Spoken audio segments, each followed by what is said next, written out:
Au début de l'histoire, un leader de parti expulse Lloyd, notre protagoniste, de son groupe. Une scène du passé montre Lloyd enfant. Son professeur lui enseigne la magie de feu et lui demande d'essayer. Elle lui annonce qu'en cas d'échec, il n'aura pas de dîner ce soir. Après cela, elle s'en va. Dans la scène suivante, Lloyd persévère, finit par maîtriser la magie et court retrouver son professeur pour lui montrer ses progrès. La flamme qu'il génère est faible. Son professeur le félicite brièvement, souffle sur la flamme pour l'éteindre, puis utilise la magie de feu contre lui pour le brûler. Elle lui explique que c'est ainsi que l'on utilise cette magie et qu'il a encore beaucoup à apprendre. Ensuite, elle lui montre une magie qui permet de faire jaillir de l'eau du sol. Elle lui demande de reproduire la technique. Lloyd tente l'exercice. L'eau ne sort pas, mais le sol s'humidifie légèrement. Il est heureux et montre fièrement le résultat à son professeur. Une fois de plus, elle le félicite, puis lui jette une grande quantité d'eau dessus pour lui montrer la bonne façon de faire. Elle lui répète qu'il a encore beaucoup à apprendre. Lloyd tente ensuite la magie du vent. Il parvient à faire voler quelques feuilles.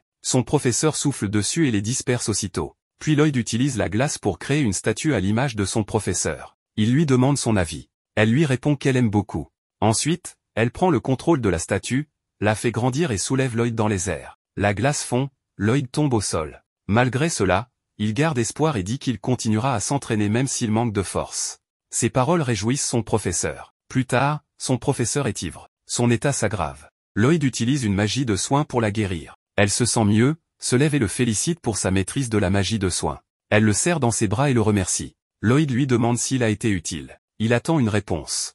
Son professeur se redresse et annonce qu'il est temps de reprendre l'entraînement. Elle l'emmène immédiatement s'exercer à nouveau. Dans une scène suivante, le professeur de Lloyd lit un livre avec inquiétude. Lloyd arrive et lui dit que le dîner est prêt. En rangeant le livre, elle le laisse tomber. Lloyd le ramasse et remarque qu'il commence à briller. Il s'évanouit aussitôt. Son professeur ne s'occupe pas de lui tout de suite, elle ramasse d'abord le livre. Surprise, elle affirme que cette fille a le potentiel pour devenir l'élu. Elle se retrouve ensuite seule avec le livre. Elle dit que si tel est le destin de Lloyd, alors il doit suivre cette voie. Elle rejoint Lloyd, qui dort toujours. Elle pense qu'elle ne le laissera pas répéter ses propres erreurs. Elle l'embrasse, lui lance un sort et affirme que Lloyd ne doit jamais avoir une confiance excessive en lui-même. Plus tard, elle lui parle de la magie blanche. Elle lui explique qu'un mage blanc utilise sa magie pour le bien des autres. Lloyd utilise cette magie pour faire mûrir un fruit et demande comment il a fait. Son professeur le félicite mais ajoute que la magie de soin ne suffit pas. Elle utilise alors sa propre magie pour faire pousser un arbre entier, rempli de feuilles et de fruits. Elle affirme que c'est ainsi que doit fonctionner la magie de soin.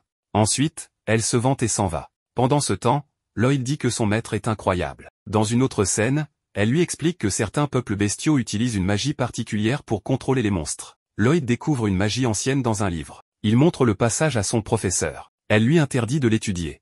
Elle lui dit que cette magie a disparu depuis longtemps et n'existe plus. Lloyd reprend alors son entraînement. Il tente d'invoquer son bâton rapidement, mais il est trop lent. Son professeur invoque son propre bâton et frappe les pieds de Lloyd. Elle lui dit qu'il doit apprendre à aller plus vite et qu'il est encore très inexpérimenté. Elle lui ordonne de ne jamais être paresseux dans son entraînement. Lloyd répond qu'il a compris. Dans une autre scène, Lloyd lit sur les pierres magiques. Son professeur lui explique que ces pierres sont du mana cristallisé. Ensuite, elle l'emmène dans une forêt remplie d'animaux. Lloyd lui demande pourquoi elle l'a amené ici. Elle lui donne un couteau et lui dit qu'il doit survivre ici pendant une semaine en utilisant sa propre magie. Aussitôt, elle s'enfuit. Un monstre attaque alors Lloyd. Pris de panique, il grimpe à un arbre. Il réalise qu'avec sa magie blanche, il ne pourra pas vaincre ce monstre et décide de fuir. En fermant les yeux, il parvient à voir au loin. Il descend de l'arbre, trouve un fruit cru, utilise sa magie de soin pour le faire mûrir, le mange et commence sa survie. Il crée aussi un cercle magique et réfléchit à améliorer sa force. Il progresse et continue d'apprendre. Il se dit qu'il doit améliorer ses capacités de recherche pour trouver de la nourriture plus vite. Un peu plus tard, une énorme araignée apparaît. Lloyd s'excuse auprès d'elle et lui explique qu'il est entré sur son territoire par erreur. L'araignée le poursuit. Lloyd court, mais sa vitesse est limitée. Il pose le pied sur un cercle magique et sa vitesse augmente. Il réussit à fuir. Une semaine plus tard, Lloyd revient chez lui mais s'évanouit en arrivant. Son professeur l'accueille et lui souhaite la bienvenue. Les années passent. Lloyd a grandi. Il nettoie la maison. Il découvre des livres sur une ville. Il demande à son professeur s'il peut les prendre. Elle accepte. Plus tard, alors qu'il est en train de balayer la chambre, son professeur lui dit qu'elle crée un sort pour ralentir le vieillissement et qu'il doit venir avec elle. Dans une autre scène, alors qu'il s'occupe du linge, son professeur revient et lui demande de l'aider à améliorer la magie de soin. Elle l'entraîne de force. Ils mangent ensemble. Son professeur a soudain une nouvelle idée concernant une magie inédite. En l'écoutant, Lloyd devient inquiet. Elle expérimente beaucoup avec lui et ne lui laisse même pas le temps de dormir. À force de tout ce qu'il vit, Lloyd devient de plus en plus inquiet. Il regarde à nouveau le livre sur la ville. Dans la scène suivante, le professeur vient chercher Lloyd pour faire des expériences, mais elle ne le trouve pas. Il ne reste que le livre. À ce moment-là, on comprend que Lloyd a quitté la maison et se trouve désormais en ville. Lloyd découvre une foule de personnes. Il remarque à quel point l'ambiance est différente. Il a faim, alors il achète une miche de pain.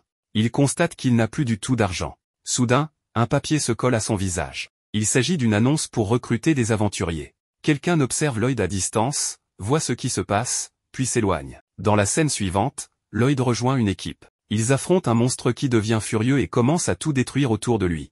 Lloyd remarque que ses compagnons faiblissent.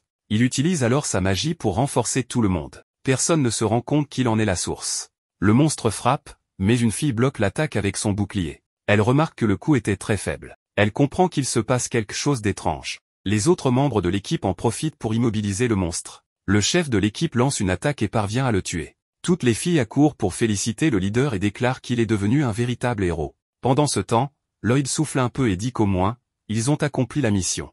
La fille au bouclier le regarde silencieusement. Dans la scène suivante, la troupe rentre en ville. La foule les acclame. Tout le monde dit que le héros Allen a vaincu un monstre très puissant. Un peu plus tard, ils partagent les récompenses. Le leader donne très peu d'argent à Lloyd en précisant que c'est à cause de son rendez. Lloyd accepte la somme avec le sourire, sans protester. Allen propose ensuite d'aller boire. Lloyd refuse poliment en expliquant qu'il ne boit pas. Il s'éloigne. Les autres filles critiquent son attitude. Le leader répond qu'ils peuvent facilement remplacer Lloyd. Il ajoute que les mages blancs ne servent à rien pendant les combats, qu'ils ne sont que des figurants. Dans la scène suivante, on apprend que l'homme qui surveillait Lloyd s'appelle Will. Il se rend auprès du professeur de Lloyd. Il l'informe que Lloyd a rejoint le groupe des héros. Le professeur lui répond qu'elle lui doit déjà beaucoup.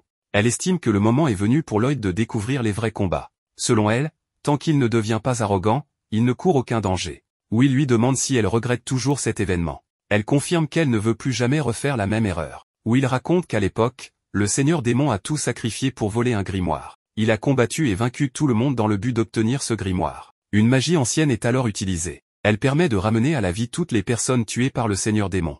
Parmi elles, le professeur de Lloyd apparaît et serre Lloyd dans ses bras. Elle explique que c'est grâce à Sibyl, qui a utilisé cette magie ancienne au prix de sa vie. Dans la scène suivante, le groupe de Lloyd devient célèbre pour avoir vaincu de puissants monstres. Un conteur raconte l'histoire du monde. Il explique que le Créateur l'a formé et a laissé une preuve de son existence, les saintes épées, trésor national de la nation sacrée. L'une d'elles a choisi un homme, l'un des 4 héros. Il s'agit d'Allen, le chef de l'équipe de Lloyd. La suite montre que le groupe lutte contre un autre monstre. Lloyd utilise à nouveau sa magie pour renforcer ses compagnons.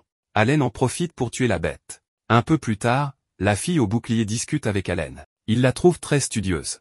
Elle lui dit qu'elle ressent des sensations étranges lorsque son bouclier reçoit des attaques. Allen lui répond qu'il est impressionné par sa propre force, puis il s'assoit. La fille remarque qu'il ne s'entraîne plus et le lui fait remarquer. Allen, confiant, affirme qu'il n'en a pas besoin car il est déjà le plus fort. Des soldats se reposent au bord d'une rivière. Soudain, un marqueur de golem attaque. Les gardes préviennent Allen que les soldats à la frontière ont été tués. Ils expliquent que cette zone servait aussi de route de contrebande. La mission leur est donc confiée en urgence. Allen prend la situation à la légère. Il dit qu'il suffit de vaincre quelques golems et que ce sera facile. Le groupe arrive près d'un passage. Allen demande à Lloyd s'ils doivent entrer. Lloyd sent quelque chose et confirme. Il pénètre dans la zone et commence à affronter plusieurs golems. Mais à chaque victoire, un nouveau golem apparaît. Cela agace Allen. Il se plaint que les golems arrivent sans arrêt. Lloyd remarque un homme et déclare qu'il s'agit d'un démon. C'est lui qui contrôle les golems. Il attire l'attention sur une pierre magique dans le bâton du démon. Son compagnon demande de quoi il s'agit. Lloyd explique qu'il s'agit d'une forme très rare de mana cristallisé. La fille au bouclier s'adresse alors au démon en l'accusant de contrôler les golems. Lloyd lance à nouveau son sort pour renforcer l'équipe. Il demande à la fille nommée Lulu de tirer sur le mage. Mais le démon s'est réfugié à l'intérieur. Lulu hésite. Lloyd insiste. Elle tire une flèche qui traverse une pierre et touche le démon. Son bâton tombe. Lloyd demande à une autre fille, Mia, de récupérer le bâton. Elle le téléporte directement dans les mains de Lloyd, qui pose un seau dessus. Allen se met en colère. Il demande à Lloyd qui il croit être pour agir ainsi. Il rappelle qu'il est le leader. Soudain, un golem attaque. Allen se prépare à combattre. Lloyd l'arrête et explique que le golem n'est plus contrôlé par la pierre magique. Il est devenu imprévisible et le combat serait trop risqué. Allen refuse d'écouter et engage l'affrontement. Le golem s'apprête à frapper Allen violemment. Lloyd utilise sa magie pour augmenter sa vitesse et pousse Allen sur le côté. L'attaque est évitée de justesse. Allen ne le remercie pas. Il s'énerve contre Lloyd et lui ordonne de ne plus se mettre en travers de son chemin. Puis il élimine le golem. Ensuite, Allen annonce à Lloyd qu'il le renvoie de l'équipe. Il estime qu'il ne fait rien d'utile, que Sheena assure seule les soins et que Lloyd ne sert à rien. Lloyd reconnaît qu'il est inutile. Allen lui dit qu'il peut partir. Lloyd s'en va en silence, pendant que les autres continuent de le rabaisser. Lloyd entre dans la guilde et demande à rejoindre une équipe, mais il essuie plusieurs refus. Il devient triste. Cela fait 3 jours qu'il cherche, sans succès. À ce moment-là, il entend une fille supplier la réceptionniste. Elle dit qu'ils ont besoin d'un mage blanc gratuit pour le lendemain. La réceptionniste lui répond que ce n'est pas possible. La fille insiste et demande qu'on lui propose quelqu'un, peu importe qui. La réceptionniste lui parle alors de Lloyd. En l'entendant, la fille s'approche de lui et lui demande s'il est un mage blanc. Lloyd confirme. Elle lui demande avec qui il est venu. Il répond qu'il est seul et sans emploi. La fille est ravie. Elle lui prend la main et l'emmène avec elle.